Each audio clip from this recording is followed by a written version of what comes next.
Friends வாங்க, கம கமன்னு சுவையான சிக்கன் குழம்பு செய்யலாம் வாங்க. அரிஞ்சு வச்சுருக்கேன், கொத்தமல்லி எடுத்து வச்சுருக்கேன், கருவேப்பிலை, பச்சை மிளகா ஒரு 5 மிளகா எடுத்து வச்சுருக்கேன், ஏலக்காய், பட்டை, லவங்கம் லைட்டாக எடுத்து வச்சுருக்கேன். மசால் போடுறோம். அந்த மசால் போடுறதுக்கு இதெல்லாம் கொஞ்சமாக போட்டுக்கினா சரியாக போயிடும். இஞ்சி, பூண்டு, கொஞ்சம் வெங்காயம், சோம்பு எல்லாம் போட்டு அரைச்சி வச்சுட்டேன். தக்காளி இதெல்லாம் சேர்த்து அரைச்சாச்சு. தேங்காய் ஒரு 4 பத்த தேங்காய் எடுத்து அரைச்சி வச்சுருக்கேன்.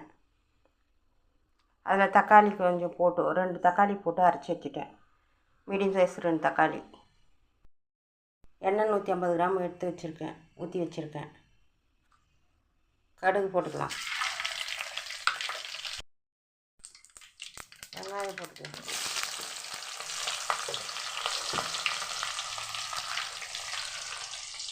ஏலக்காய் இதெல்லாம் கொஞ்சம் சின்னதாக அரிஞ்சு வச்சுருக்கேன்.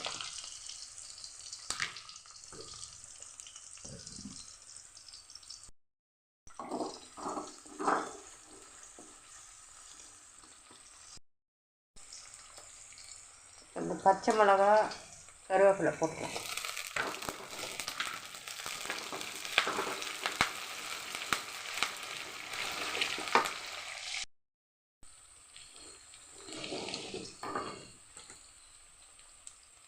இஞ்சி, பூண்டு இதில் அரைச்சோம் இல்லைங்களா, இதை எடுத்து ஊதிக்கலாம்.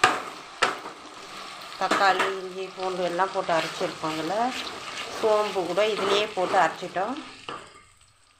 இப்போ அகில வச்சு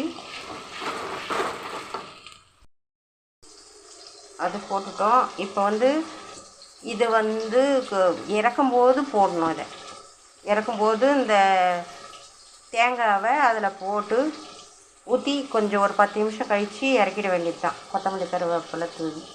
தேங்காய் ஃபஸ்ட்லேயே போடக்கூடாது. சால்ட்டு போட்டுக்குவோம்.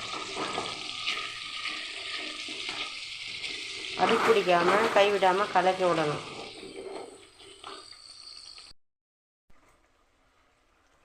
எண்ணெய் தனியாக, அந்த மசாலா தனியாக பிரிஞ்சு வந்துருச்சுங்களா. இப்போ ஒரு 2 ஸ்பூன் மஞ்சள்தூள், 1 ஸ்பூன் மஞ்சள்தூள், 2 ஸ்பூன் மல்லித்தூள், 2 ஸ்பூன் மிளகாத்தூள் போட்டிருக்கேன். போட்டுடலாம்.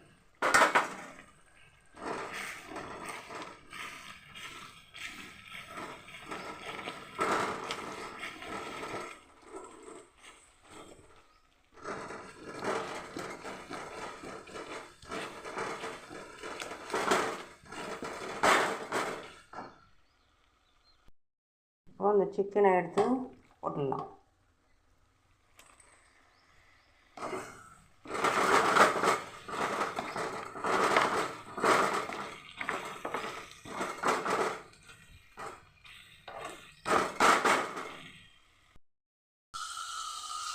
நம்ம இதை அடி பிடிக்காமல் நல்லா கலரி விடணும்.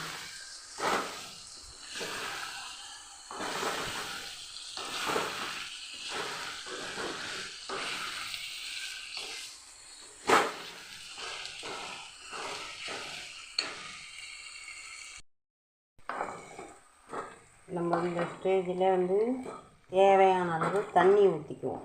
குழம்புக்கு எவ்வளோ குழம்புக்கு தேவையோ.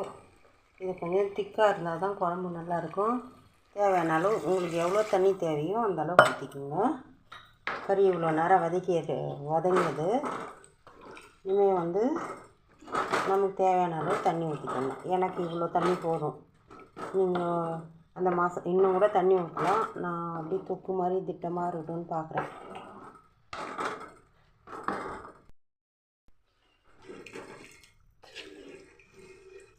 இப்போ இது கொதித்து நல்லா கறி வேகிற அளவு தண்ணி ஊற்றிருக்கேன். வெந்துட்ட பிறகு நமக்கு தேவையான பதத்துக்கு நம்ம இஷ்டத்துக்கு இறக்கிக்கலாம். இதில் இறக்கும்போது கொஞ்சம் நெய் போட்டு இறக்கிட்டோம்னா சூப்பராக இருக்கும்.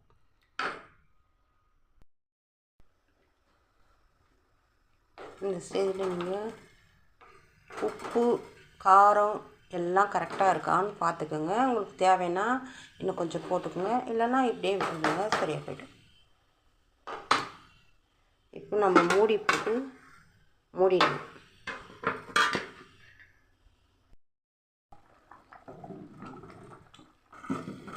இந்த ஸ்டேஜில் நம்ம அரைச்சி வச்சுக்கிற தேங்காய், தக்காளி, 2 பூண்டு இதெல்லாம் போட்டு இதில் அரைச்சி வச்சுக்கிறேன். இப்போ இதில் இதை போட்டுக்கிறேன்.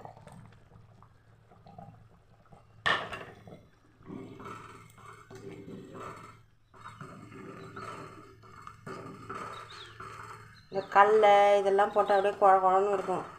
இது போட்டோம், இது அந்த தேங்காய் மட்டும் போட்டுட்டுனா இப்போ இதுவே நல்லா திக்காயிடுச்சு குழம்பு.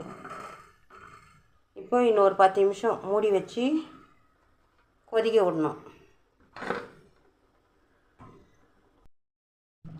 இந்த ஸ்டேஜில் நெய் கொஞ்சம் போட்டுக்குவோம். கொஞ்சமாக போடணும், நிறைய போட்டுக்குவோம்.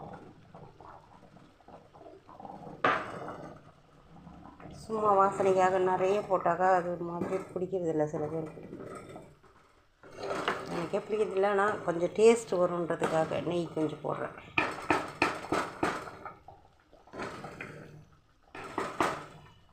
பத்து நிமிஷம் மூடி வச்சாலும் அப்பப்போ திறந்து கொஞ்சம் மிக்ஸ் பண்ணி விடணும். கலக்கி விட்டுட்டே இருந்தால் தான் அடி பிடிக்காது, இல்லைன்னா ஃபுல்லாக அடி பிடிச்சிடும்.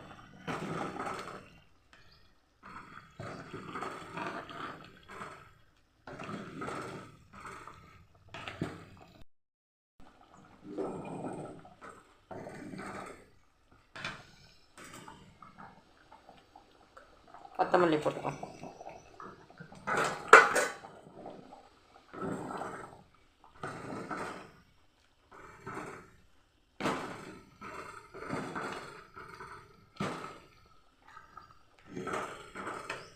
அதுதான் ஃப்ரெண்ட்ஸ், சிக்கன் குழம்பு எப்படி செஞ்சுருக்கேன்னு பார்த்து சாப்பிட்டு சொல்லுங்கள். நீங்கள் செஞ்சு பாருங்கள் எப்படி செஞ்சுருக்கேன்ட்டு. செஞ்சு பார்த்துட்டு சொல்லுங்கள். என்னோடய வீடியோவை ஷேர் பண்ணுங்கள். சப்ஸ்கிரைப் பண்ணாதவங்க சப்ஸ்கிரைப் பண்ணுங்கள், லைக் பண்ணுங்கள். ஃப்ரெண்ட்ஸ் அண்டு ஃபேமிலிக்கெல்லாம் என்னோடய வீடியோவை அனுப்புங்க. அனுப்புகிறீங்களா? சொல்லுங்கள் ஃப்ரெண்ட்ஸ், எப்படி செஞ்சுருக்கேன். அவ்வளோதான், நம்ம கேஸ் ஆஃப் பண்ணிடலாம்.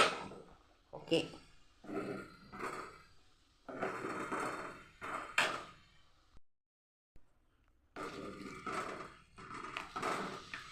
வாங்க சாப்பிடலாம்.